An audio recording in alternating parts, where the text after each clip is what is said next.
To learn about the off-grid lifestyle and to be inspired to live your dreams, click subscribe so you don't miss anything. Hit the bell notification. Okay, so we're back at the tiny house again today, and today's project is we got to spend money. Oh, so I've been saying that I had to go and start buying materials to build our porch. And so here you'll see that I bought 20 pieces of decking material to start building the porch. And I've laid out the deck a little so I could get an idea how it was all going to fit. But more importantly, I wanted to show Carolyn how it was going to lay out because she was having a hard time visualizing it all.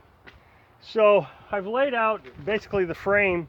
You have to recognize that once it's all put together, it's all going to match up. You're going to see here that this one is too low to the deck. And I'm going to explain all that here in a minute and how all this is going to work. So our house is 198 square feet, meaning it's 12 feet by 16 feet. 12 feet wide, 16 feet long. The porch is almost as big. This is 120 square feet. It's 12 feet wide by 10 feet long. Now we didn't go all the way to the end. We were thinking about maybe putting a decorative flower box here or something. So we wanted to leave that so we had some options available to us. So what we have here is I'm modifying the design of the floor of the house. I'm actually not doing it anything like the house. The house had these 2x4s running across like this, every 16 inches apart. I'm not going to build the frame like I built the floor joists, because instead I'm going to run the deck boards across. So that means I got to run my frame basically in the wrong direction. In order to attach these boards to the frame, I'm going to use these screws here that I bought. These are identical screws that I took out of the trailer. I just didn't have enough left over. I only have 4 of these left over, so I bought some more that are the same size. Now be careful if you ever decide to buy these. Man, these are galvanized, and these were like $1.50 a piece. I mean, they're pretty expensive. I think I got 12 of them. If you if you go to the wrong section, you get the stainless steel ones. They're almost $3 a piece. I was sticker shocked. Now the thing is Carolyn is very miserly. So as soon as I found them, I'm picking them up, and I'm just gagging the whole time, thinking there's just no way I can buy these. And Carolyn says, "Are these the same thing?" And I walked down to her, and yeah, they were the same thing, just half the price. Okay, under this board, you'll see there is a hole. This hole was used when the mobile home was here. And I did the same thing with the house.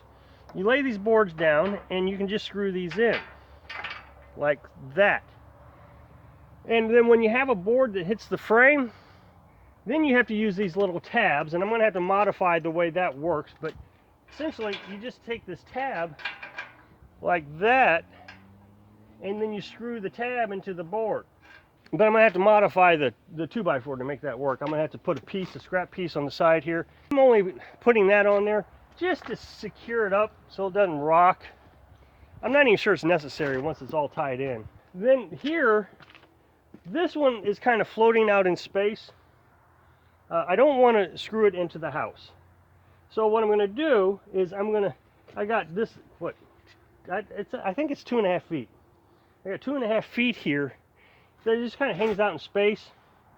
And so what I'm going to do is I'm going to add an extra board. So it'd be like a 4x4 here. That'll make it nice and strong. That way it can hang out in space, that extra 2 feet. And I don't have to screw it into the house. I just don't want to screw it into the brand new house. I really want the porch to be independent. Then I have 2 2x6s in the center here. Now you see that they've dropped down. This 2x6 will eventually get picked up like so. But then that takes it off this beam. I want it to be attached to that beam. So if I lift it up, it's off. So I will have to put a support underneath that. That's really not a big deal. I can pretty much just use a 2x4, stick a 2x4 or something underneath there like that, lift it up, and that almost gets it right to where I need. So I just got to build a little support system like that. That will give us lots of strength And I already sat on this board to make sure that it was pretty solid. But once this board and this board is attached, sitting on the frame, there won't be any movement. Have a really strong design here, even though it's going completely in the opposite direction of the original design. So to kind of give you an idea of the center beam, this is the center beam that I put underneath the house. And it's two 2x6s. And you had to modify it a little bit so it all fit. It wasn't exact. The frame is actually not the same height on each beam. It's very strange. I mean, I guess it's just poor quality of a manufacturer. So on one side you had to shim it, and on the other side you had to trim it off, and that's exactly what I'm gonna have to do down here. Now you'll see that tab I was talking about earlier, I used a tab here too. It keeps it from moving around on this beam. So like inside the house, if you haven't seen previous videos, go to yesterday's video or day before yesterday's video. You can see inside the house, and we use pallet wood on the walls. Well, we got a lot of pallet wood left, so we're thinking that we'll probably build handrails out of that pallet wood somehow or another once we get the deck on. Now we're going to put the stairs and the door right here at the end of the concrete pad, because we feel like that if we put the stairs here closer to the house, that's going to block off the concrete pad a little. I think it's going to make it feel smaller out here on our concrete pad. Now, sometime in the near future, we will cover this, and we'll use the same tan metal roofing material that we used on the house and the roof for the roof of this. Now, what it's going to be is kind of a lean-to type of roof design. We're not going to build trusses. We're going to use rafters. About where the screw line is there, maybe a little higher, is where the roof will be not attached to the house, but up against the house. So the roof will be up against the house just like this board. We'll put a beam there, and so then we'll put our rafters, and they'll run all the way down here. I forget what the drop is, but it's like a 3 or 4 foot drop. It was pretty significant, where it would just be over my head, just barely touching my head at the end of the porch here, which is fine. That's all we need. Then Carolyn's going to have her kitchen, I think, in this corner over here. We've decided that we're just going to get an apartment-sized stove. It's going to have an oven. It's going to be a gas stove. It's going to have an oven and 4 burners, real small one. We'll hook it up to propane. She's done that in the past. She had a regular full-size stove hooked up to these little 20-pound propane tanks that you can exchange, which, you know, you can run to the store back and forth. She said they last a long time, which I would believe. Now, I know a lot of people think I'm being mean to Carolyn by putting the kitchen out here on the porch. How mean can you be? It's going to be hot in the summer and cold in the winter. Couldn't be further from the truth. I've tried to talk Carolyn out of putting the kitchen out on the porch.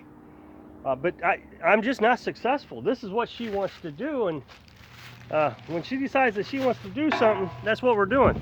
The reason she wants it outside is basically for heating in the summer. Right now she cooks in the camper, and even in the wintertime, it's just unbearably hot in there when you cook.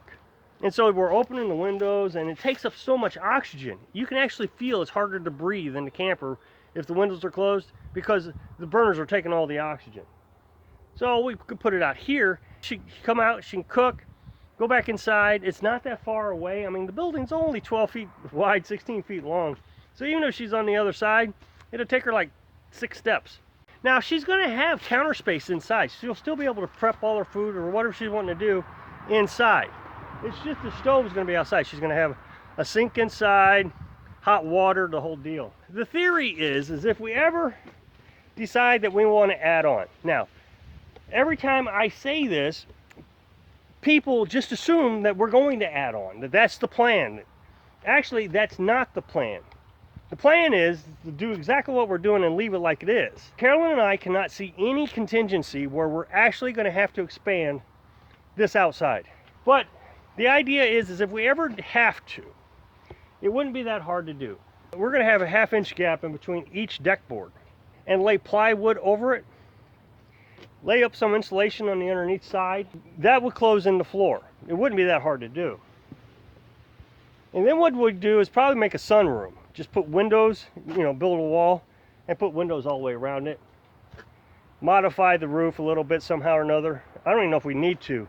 I mean, it would be pretty short over here, but it's an add-on is all it would be.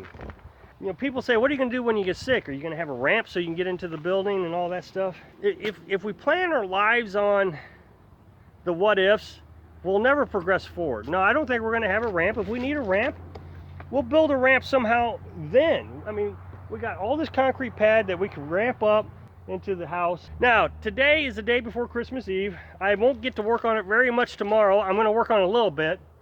And then Thursday's Christmas. Again, I'm going to try to work on it a little bit, but I don't know how much time I got.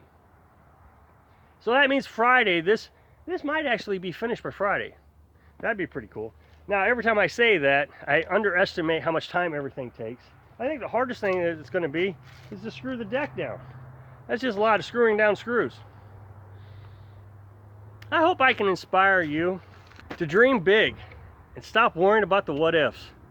Thanks for watching.